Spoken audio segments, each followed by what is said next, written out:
Salve, salve pessoal, tudo bem? Aqui quem fala é o Gregório, e no vídeo de hoje nós vamos falar sobre uma coisa muito bacana, que é hardware dedicado à inteligência artificial. Nós vamos falar especificamente sobre NPUs, ou seja, processadores para redes neurais, tá? Então, pegue sua xícara de café e venha comigo.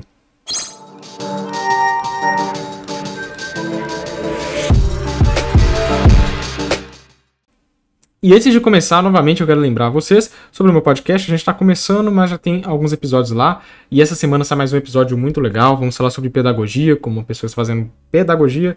Então vai ser muito bacana trazer esse assunto e envolver tecnologia no meio, tá? Então vai ser bem legal mesmo.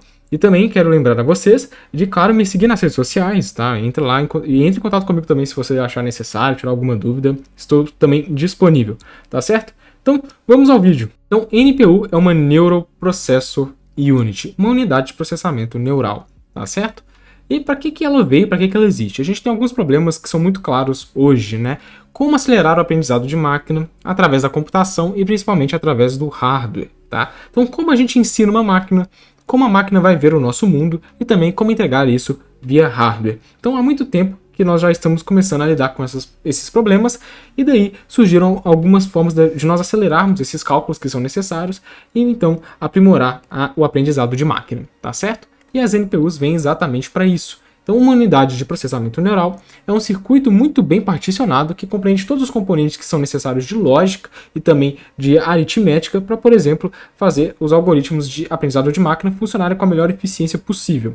Então, as NPUs podem ser parte de um grande System on a Chip, ou seja, um sistema embarcado que já tem todos os componentes na placa, ou ela pode ser um chip único, como um processador que a gente vê hoje em dia, um pacote mesmo, que pode ser implementado em qualquer lugar sem depender exatamente dos outros circuitos que foram implementados ali, tá certo?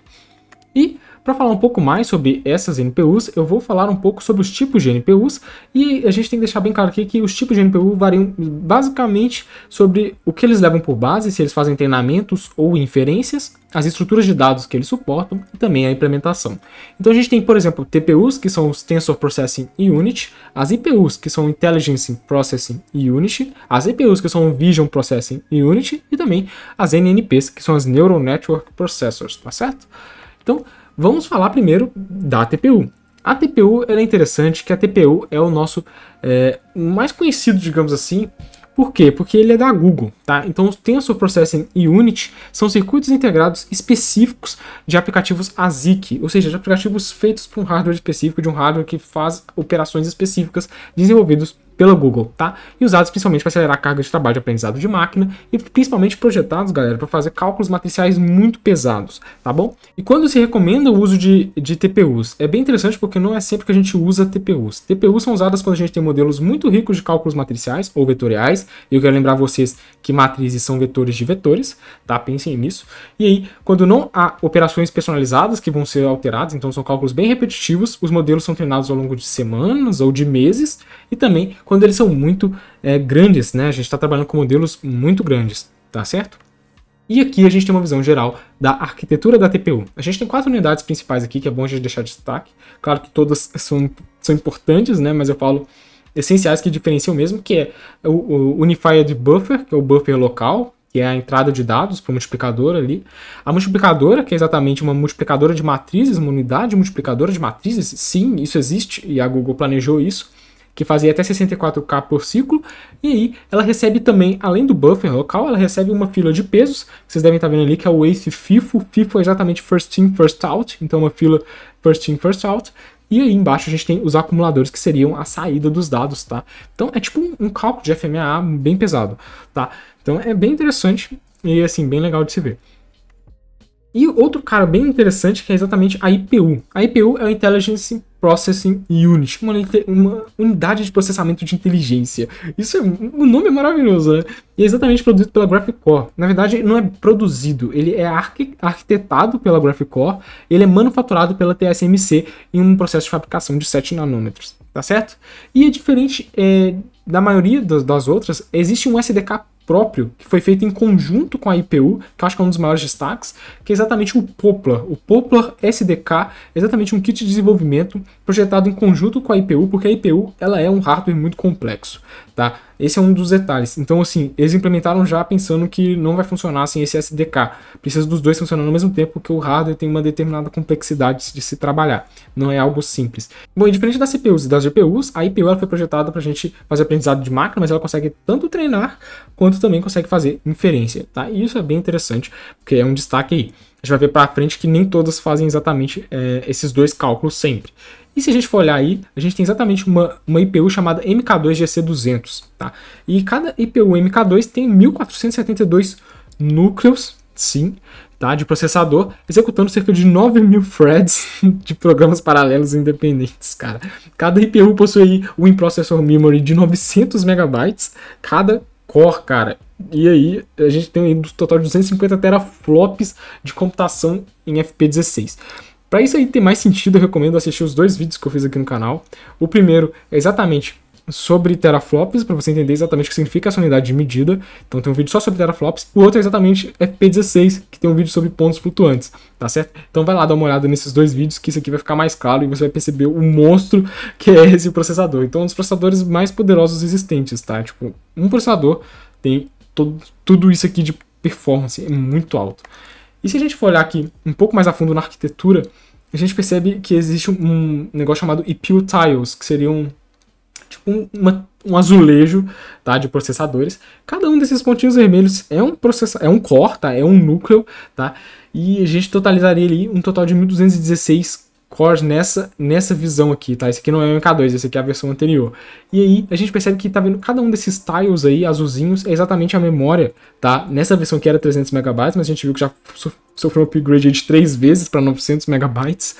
E existe conexões via PCI Express de 4ª geração. E uma coisa muito legal é exatamente o IPU Exchange para fazer o compartilhamento de dados.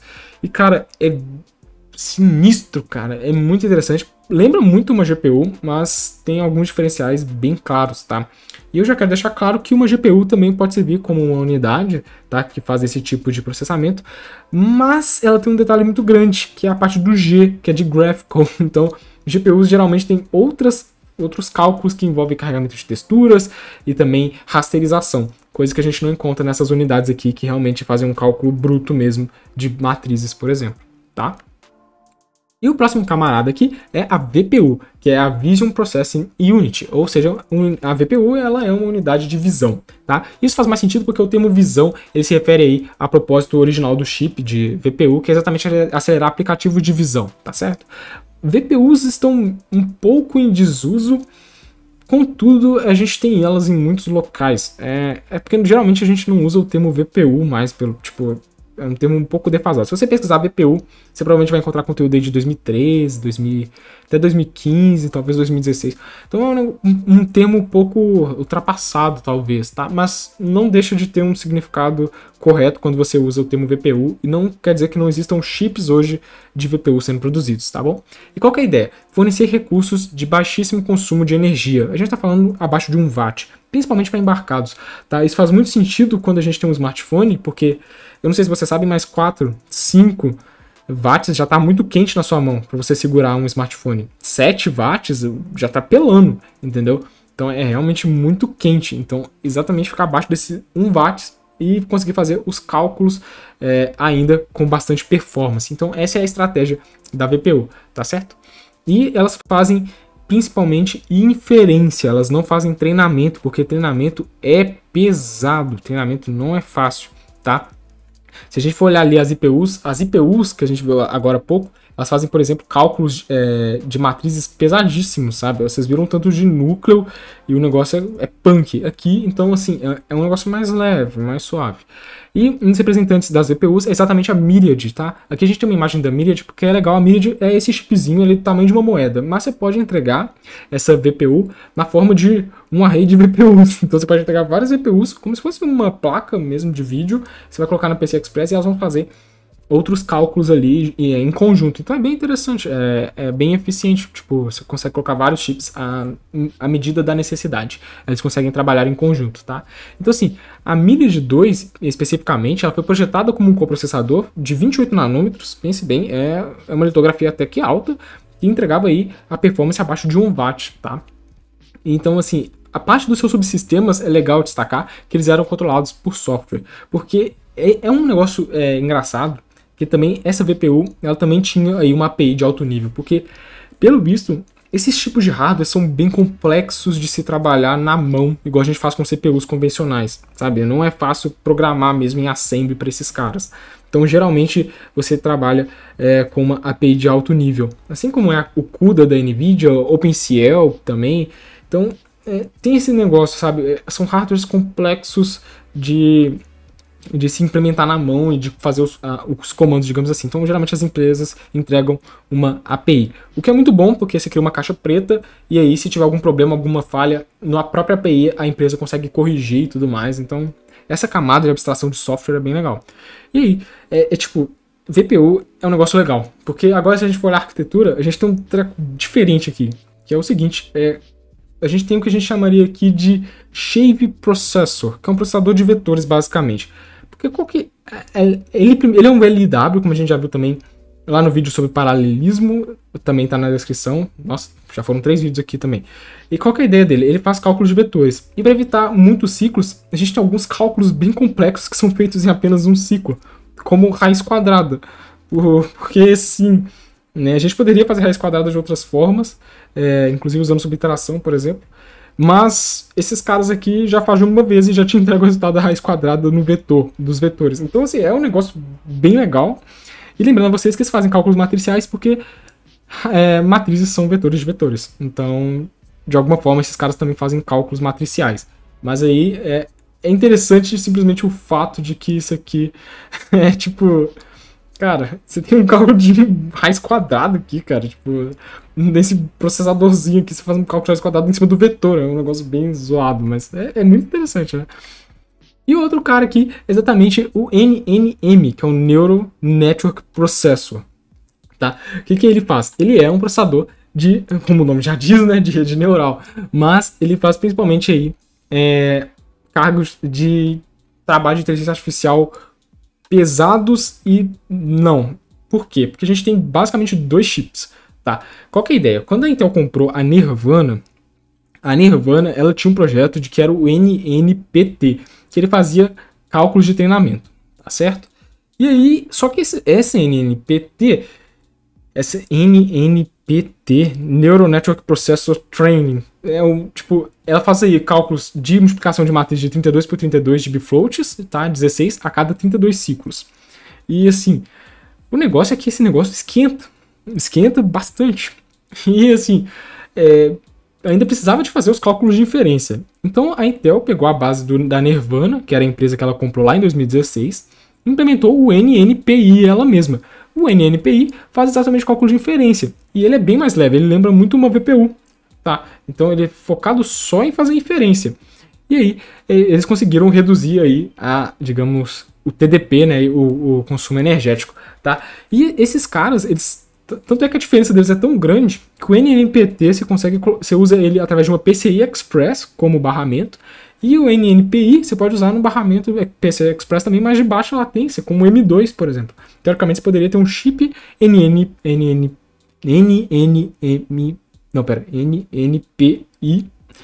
no barramento M2, tá? E funcionaria. Então, assim, isso é muito interessante, velho. Convenhamos, é bem legal, né?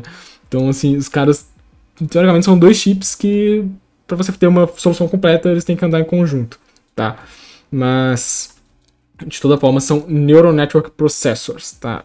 Aqui eu trouxe uma imagem aqui para explicar um pouco mais desse NNM, porque olha o seguinte, a gente tem uma entrada, esse input layer, que seriam os dados, esses dados têm que ser multiplicados por todos os outros dados.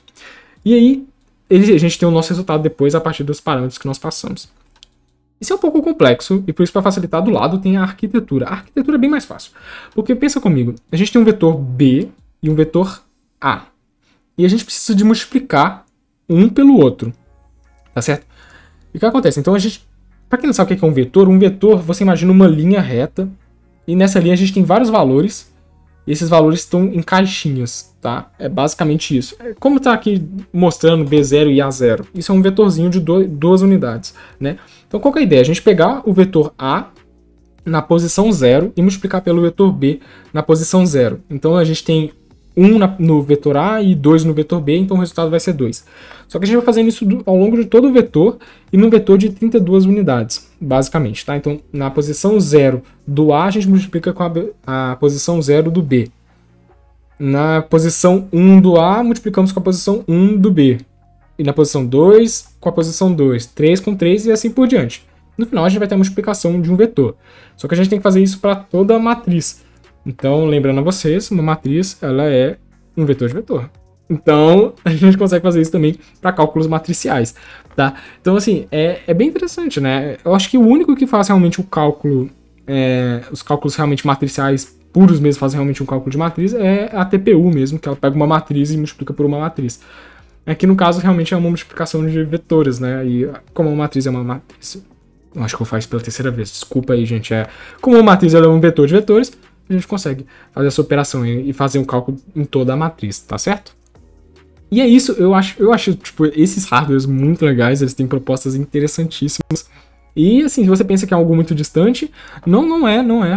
Tipo, se você for olhar aí, se você tiver um chipset Snapdragon, assim como eu tenho, provavelmente você tem uma dessas unidades, provavelmente você tem uma NPU da Qualcomm chamada Hexagon. O Hexagon ele é focado exatamente em cálculos de matriciais para inteligência artificial e inferência, tá, gente? Lembrando isso porque treinamento é pesado. Treinamento você não vai encontrar isso no smartphone, porque as microarquiteturas que tem que são capazes de fazer isso, elas gastam bastante energia. Então elas têm um TDP bem alto. Então não é algo que a gente encontra em smartphone. Então no smartphone geralmente é algo mais levinho, embarcados a mesma coisa, tá? Então tem essa diferença aí. E, assim, eu espero que você tenha gostado desse vídeo. Se você gostou, compartilhe com seus amigos. Não esqueça de deixar seu like, de me seguir nas redes sociais e também de deixar seu comentário, que o comentário eu acho que é o mais maneiro. Porque o pessoal aqui, pelo menos, dê uma olhada. Você que assiste o canal, lê os comentários. O pessoal geralmente deixa aí conteúdo muito interessante, que colabora muito com o que eu falei aqui no vídeo, tá certo? Então, nos vemos no próximo vídeo e até a próxima.